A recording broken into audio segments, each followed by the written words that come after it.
A limited edition comic book called Digital Webbing Presents Teenage Mutant Ninja Turtles came out back in 2005. Digital Webbing was an anthology series. They had various stories from all sorts of different creators, and this is issue number 24 of the Digital Webbing series. This comic book has 3 stories inside and came out with 3 different covers. I think the Ninja Turtles cover is the hardest to find. One of the 3 stories that the comic contains is a short Ninja Turtles story that's really good and fun to read. This book has great art and a fun twist at the end. I enjoy how big Raphael's sides are. I think they look cool with the exceedingly long prongs. I think it gives his weapons a surreal look. I like the credits on the water tower too. A rooftop water tower is a quintessential TMNT setting. Dan Berger story, Andy Tong pencils, Darren Close inks, Jeremy Roberts colors, and Ed Dukeshire letters. Wonderful work from this 5-person team. I'm not too familiar with some of them, but I do know Dan Berger is a Ninja Turtles legend. The comic starts off with Raphael carrying a bag running on rooftops while the Foot Clan pursue him. The comic book reminds me of the scene in the 1990 live-action Turtles movie where Raphael is overwhelmed by the Foot Clan while he's on the roof. I like that Raphael's thoughts serve as the narration throughout the story. It reminds me of the very first issue from Mirage Studios. The bandana looks awesome with the super long tails flowing in the wind. The art is very nice, everything looks just the way it should. I wonder if they made this on the computer or drawing on paper. The coloring is great throughout the entire story. The overhead angle is especially unique. You don't see this a lot, and it shows the team behind this comic story put in a little extra time. Little touches and unique angles like this can really increase the quality of a comic. The art is gritty and dirty and captures the New York vibe perfectly. The fight scenes are very well done. They're fluid and easy to follow. The mystery is built up very well also. What's in Raphael's bag? Why is the Foot Clan chasing Raphael? Where is Raphael going? This is a well-written story that pulls the reader in. I love all the little scuffs and marks and scratches and scars on Raphael's limbs and shell, and I particularly appreciate how difficult it is for Raphael to avoid a fight, to run away. He doesn't want to run away and he's conflicted. It's an interesting dynamic. The twist, surprise, reveal ending is so perfect. Raphael was just rushing home with dinner. Chinese takeout. There was no crazy heist or diamonds or interstellar weapon. This is one of those cool short Ninja Turtle stories that has a little twist ending. I really like these one-shot comics that get in, tell a story, and get out. It reminds me of all the short turtle stories in Shell Shock, the collection from Mirage Studios. I also like when the turtle stories have low stakes. Not every Ninja Turtle story needs to be about the fate of the world. Sometimes you're just trying to have dinner and a bunch of stuff happens. We never specifically find out why the foot soldiers are out that night, but it doesn't matter. They're out looking for turtles or just causing mischief like normal. We don't need to know. The Foot Clan is there and they're the bad guys and that's it. Sometimes the plot can get a little too convoluted in a comic book and it becomes tedious to read. I like a simple, straightforward, succinct comic book. It seems like some comics are so focused on multi-issue story arcs or hardcover collections and the bigger picture that they forget to give each comic a beginning, middle, and end. I like a story with a moral or some sort of takeaway, and some comic books feel like they're just buying some time until the next issue comes out. The art is great. The turtles look like a more modern take on the original Mirage Studios turtles.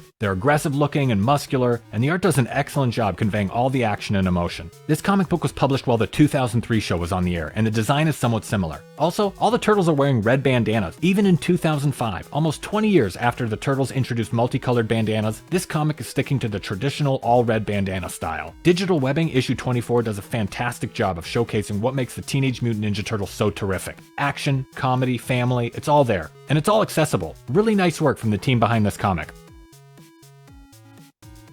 Thanks for watching. Feel free to leave a comment and share this video. Make sure to give the video a thumbs up and subscribe to the channel for more Ninja Turtles videos like this.